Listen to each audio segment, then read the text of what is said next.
Hey, what if being single wasn't some kind of waiting room you're stuck in, but was actually a world that you are actively building? Today, we're going to dive into a totally new blueprint for single life, one where you are the architect. So let's just get right to the heart of it. Is being single just a waiting game? A pause until your real life finally starts. Or is it a power move, a deliberate, strategic choice you're making for yourself? For the longest time, the whole story around being single was, let's be honest, pretty bleak. It was framed as loneliness or something missing, maybe even failure. But that's changing.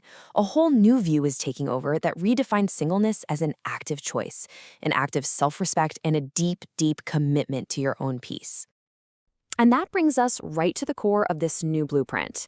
See, for more and more people, the decision to be single isn't about rejecting love at all. It's about prioritizing your own well-being above everything else. It's a conscious choice to pick tranquility over turmoil. So you might be wondering, what's really driving this shift? Well, this whole new perspective is basically built on 7 foundational reasons. Think of them as 7 pillars that support an entirely new architecture for living a single life. Let's explore them. Okay, so here they are, a commitment to peace, first and foremost, the need for some real emotional rest, demanding basic respect as a non-negotiable, the power that comes with financial independence, getting way better at recognizing red flags, truly valuing your own time, and finally, the absolute superpower of genuinely enjoying your own company. All right, let's start with the first one, which is, you could argue, the most important pillar of them all. You know that feeling after you've been in relationships filled with anxiety, waiting for texts, overanalyzing every single word? You hit a point. Once you've tasted what real internal peace feels like, all that chaos that tries to pass itself off as passion just doesn't look so good anymore. That feeling of well-being, that becomes your new standard. And that brings us to the second pillar, which honestly is often the biggest thief of our peace: all the invisible work we do in relationships. Yep, we're talking about emotional labor. It is that constant, exhausting effort of being the relationship's fixer, its nurturer, its teacher. It basically turns love into a full-time, unpaid job. And for a lot of people, choosing to be single is simply them finally clocking out and taking a much-needed permanent emotional rest. And that exhaustion, it leads directly to the third pillar, just raising the bar for what's even acceptable in the first place. There's this growing frustration, right?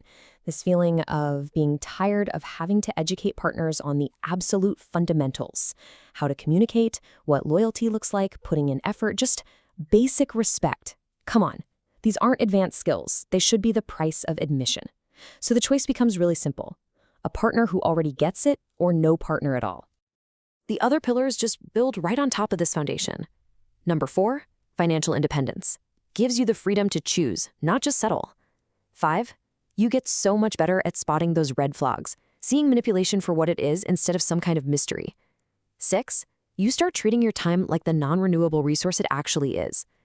And finally, number 7, you discover that your own company isn't just something to tolerate, it's actually pretty awesome. So when you put all of these pillars together, something amazing happens. It stops being a defensive choice, just trying to avoid bad stuff.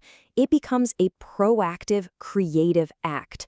You're not just running away from a bad situation, you are building a new one. You become the architect. There's a Dutch saying that just captures this mindset perfectly. It basically means there is no right or wrong, there just is. The architect looks at the system without judgment. It's not about blaming anybody, it's just about recognizing that the game has changed. We've moved from a system built on necessity to one that's now built on pure choice. And this is the absolute key. The architect isn't just putting up walls to keep people out. No, they're designing an entire world.